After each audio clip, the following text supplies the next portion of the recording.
जय माता दी दोस्तों, स्वागत है आपका हमारे YouTube चैनल में।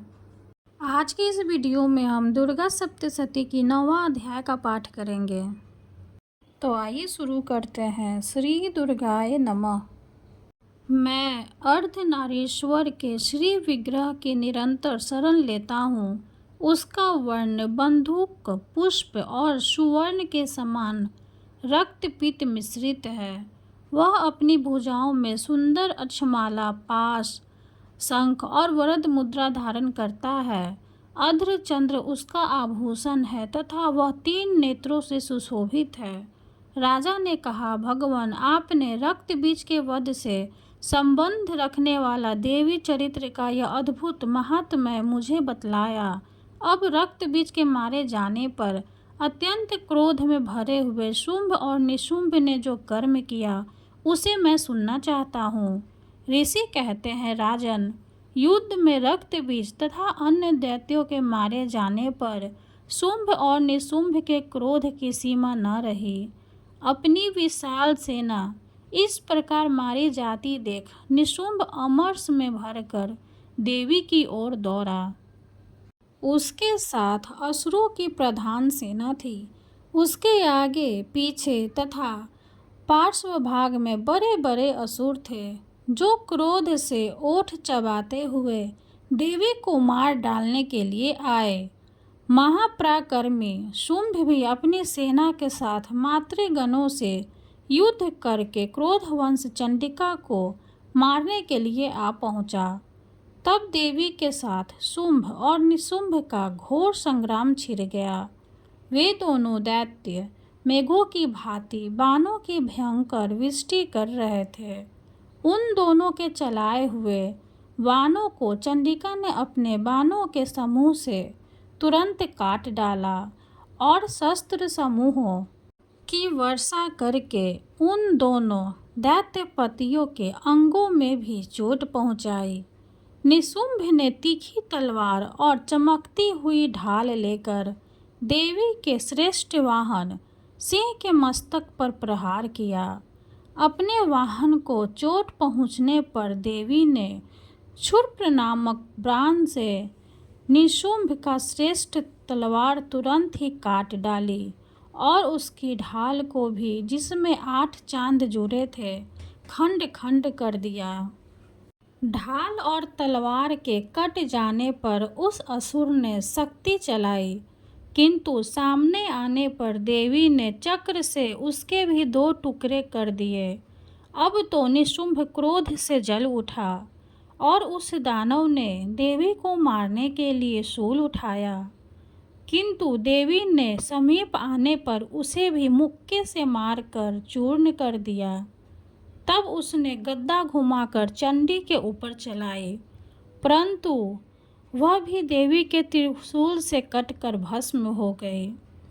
तदंतर दैत्यराज निशुंभ को फरसा हाथ में लेकर आते देख देवी ने बाण समूह से घायल कर धरती पर सुला दिया।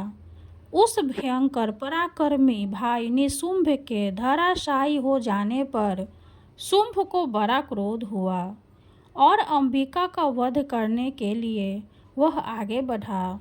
रथ पर बैठे बैठे ही उत्तम आयुधों से सुशोभित अपनी बड़ी बड़ी 8 अनुपम भुजाओं से समूचे आकाश को ढककर वह अद्भुत शोभा पाने लगा।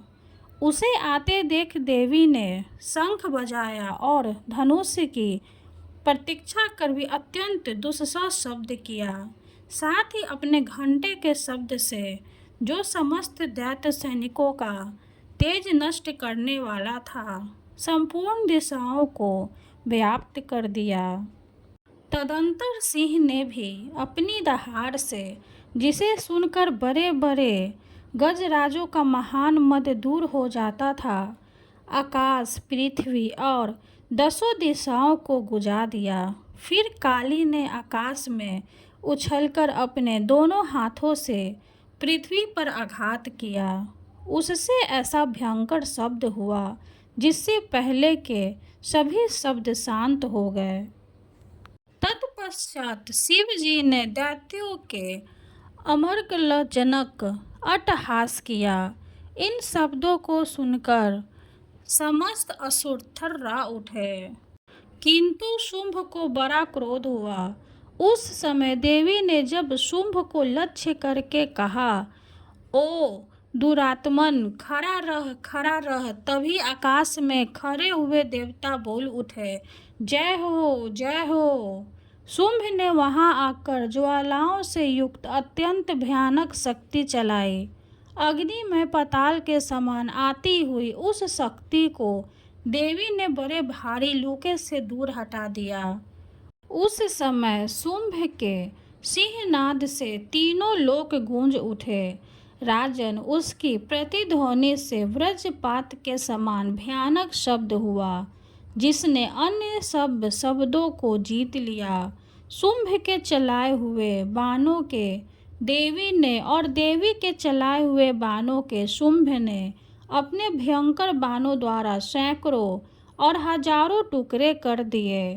तब क्रोध में भरी हुई चंडिका ने शुंभ को शूल से मारा। उसके आघात से मूर्छित हो वह पृथ्वी पर गिर पड़ा। इतने में ही निशुंभ को चेतना हुई और उसने धनुष हाथ में लेकर बाणों द्वारा देवी, काली तथा सिंह को घायल कर डाला। फिर उस दैत्यराज ने 10,000 बाहें बनाकर चक्रों के प्रहार से चंडिका को आच्छादित कर दिया। तब दुर्गम पीड़ा का नाश करने वाली भगवती दुर्गा ने कुपित होकर अपने बाणों से उन चक्रों तथा बाणों को काट गिराया। यह देखकर निशुंभ दैत्य सेना के साथ चंडिका का वध करने के लिए हाथ में गदा ले बड़े वेग से दौड़ा। उसके आते ही चंडी ने तीखी धार वाली तलवार से उसकी गदा को शीघ्र ही काट डाला। तब उसने शूल हाथ में ले लिया। देवताओं को पीड़ा देने वाले निशुंभ को शूल हाथ में लिए आते देख चंडिका ने वेग से चलाए हुए अपने शूल से उसकी छाती छेद डाली। शूल से विदीर्ण हो जाने पर उसकी छाती से एक दूसरा महाबली एवं महापराक्रमी पुरुष खड़ी रह कहता हुआ निकला।